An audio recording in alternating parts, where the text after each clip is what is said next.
Hi everyone, Sue here, your Magnificence mentor, bringing to you today another Magnificence moment. What I want to chat with you today is a little bit about nature and the sheer magnificence that we can translate as far as understanding into our own lives. So what I want to do is share with you a photograph that I took. Let me do screen sharing here.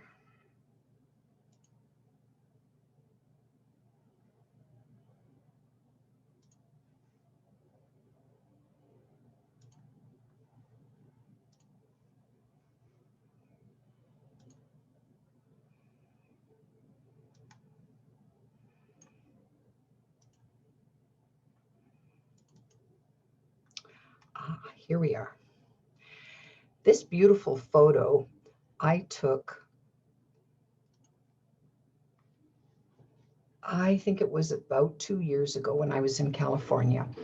This is a magnolia blossom. And this magnolia blossom was, the tree was just, the blossoms were just starting to open up. I was fascinated. I had to actually ask what kind of a flower it was because I didn't know at first, not being from California. Well, how thrilled I was when I inadvertently caught the picture of this little bee who was headed right for the center of the flower. Now, when you think about flowers, flowers tend to be very delicate. They can be, especially in nature and in relation to the elements. But you know what? Flowers grow from seeds to buds, and when they're ready, when it's time, they open up to the world. Do they worry about whether there's not enough moisture or too much moisture? Do they worry about whether there's too much wind or not enough wind, whether it's too cold or too hot? Not really. Their purpose is to just open and show their magnificence to the world. Well, we're like that too. We are that magnificent, and our purpose in being here on planet Earth is to create in such a way that we're able to show more and more of the magnificence of who we are. Now, if you've followed me through my app, the Magnificence Mentor, you know that I talk about how each of us is unique. So it isn't actually possible to compare ourselves to anyone else because we're unique. So your brand of magnificence is different from mine, and what you bring to the world is totally unique, is totally your own.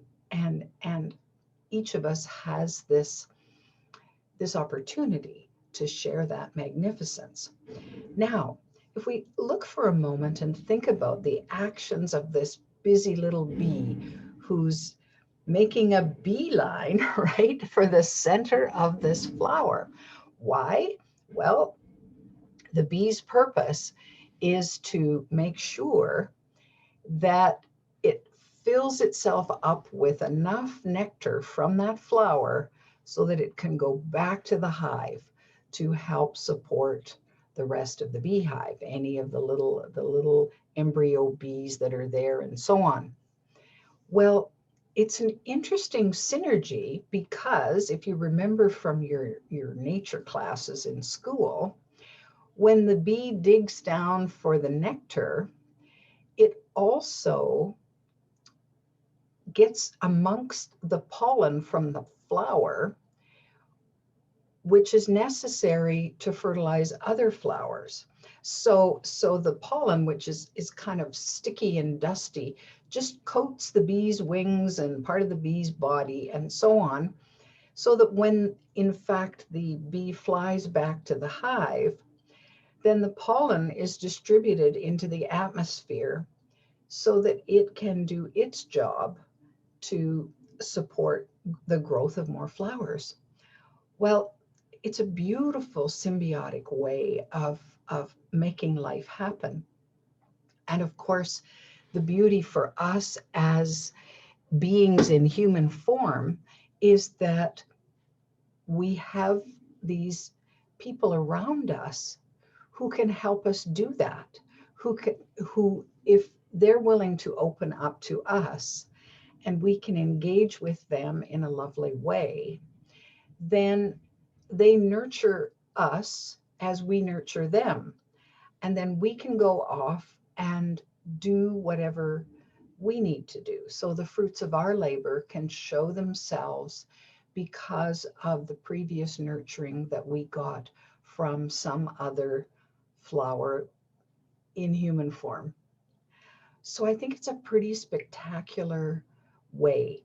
What's so fascinating to me is there's no fear from the flower and no fear from the bee. They just know what they're meant to do, and off they go about doing it, no matter the hardships, no matter the adversities, no matter what comes across as obstacles in their path. They're there to create in the way that they were designed to create. Well, as human beings, we are too. We're here to create whatever it is that we came here for, to planet Earth. So let's focus on that. Despite our fears, we can befriend those fears and move through them and go on to other things. Despite that, it's very possible for and desirable for us to grow in ways that not only fulfill our own purpose, but can support others in doing exactly what they're meant to do for themselves.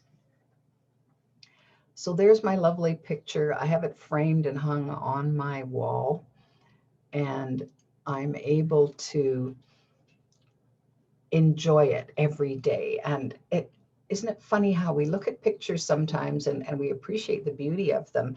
But one morning I got really looking at the picture and then thinking about how the bee and the flower interacted. So there are messages for us all around us to help us with our magnificence. So until next time, just focus on being your magnificent self, whatever that is for you, and allow yourself to open up not only to the magnificence, but open up to others so they can see more and more of that magnificence in you. When you do that, you encourage them to do exactly the same thing.